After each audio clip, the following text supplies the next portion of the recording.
ওয়ালাইকুম আসসালাম।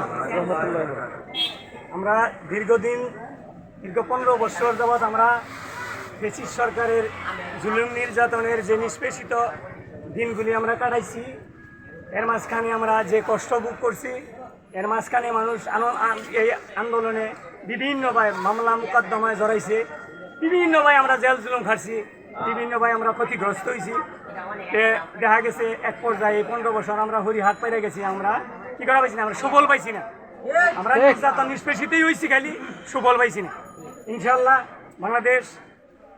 বাংলাদেশ ছাত্র সমাজ এই দেশের হাল ধরছে, বাংলাদেশ ছাত্র সমাজ জেগে উঠছে। জেগে ওঠার পরে আমরা দেখছি আন্দোলনের মাঝখানে বিভিন্ন পর্যায়ের লোক একযোগে কাজ করছে।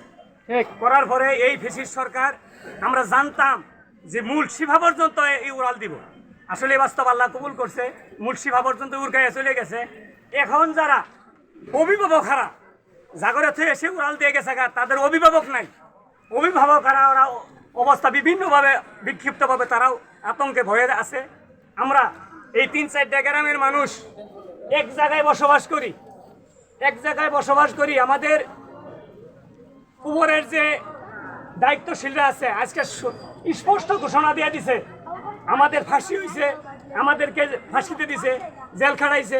96 সালে এই জামাত শিবির করে লাশ করাইয়া সেই লাশের উপরে নৃত্য করছে। এই ইতিহাসগুলি আমাদের সামনে ভেসে যায়।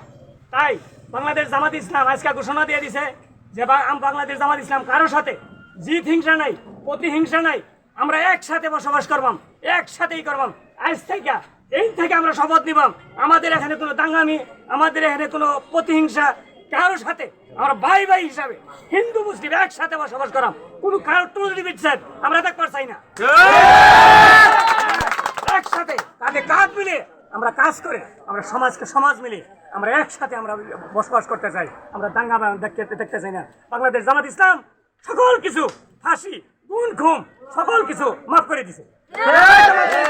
যেমন মাফ করে দিছে মক্কা বিজয়ের সময়, মক্কায় যখন স্বাধীন করতে পারে নাই, তখন মদিনায় যে সে কি করেছে, স্বাধীন করেছে, মক্কাবাসীরা কি করেছে, মাফ করে দিয়েছে। সেই সমাজের সেই কোরআনের দৃষ্টিতে আল্লাহ রাসূল যেভাবে দেশ পরিচালনা করছে, বাংলাদেশ জামাত ইসলাম সেইভাবে পরিচালনা করতে চায়, সেইভাবে মাফ করে দিয়েছে। আমরা এখানে কোনো দাঙ্গামি, কোনো প্রতিহিংসা, কোনো কারোর সাথে জায়গা জমি নিয়ে কারো প্রতিহিংসার কারণে আমরা কারোর সাথে আমরা দাঙ্গামি করতে চাই না, আমরা কারোর সাথে আমরা জিত হিংসা বসাতে চাই না।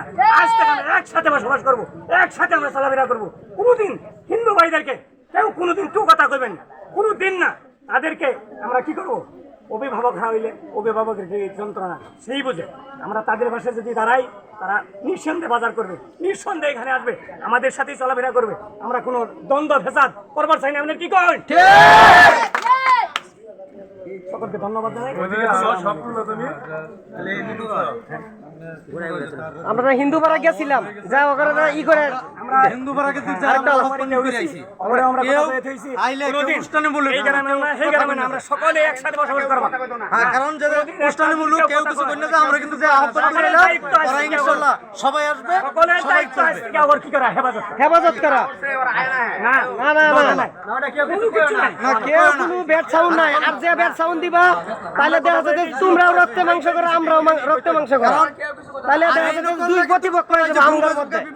আমরা চাই না যার ভেদাভেদ করি কেউ, কাজেই আমরা ভেদাভেদ চাই না।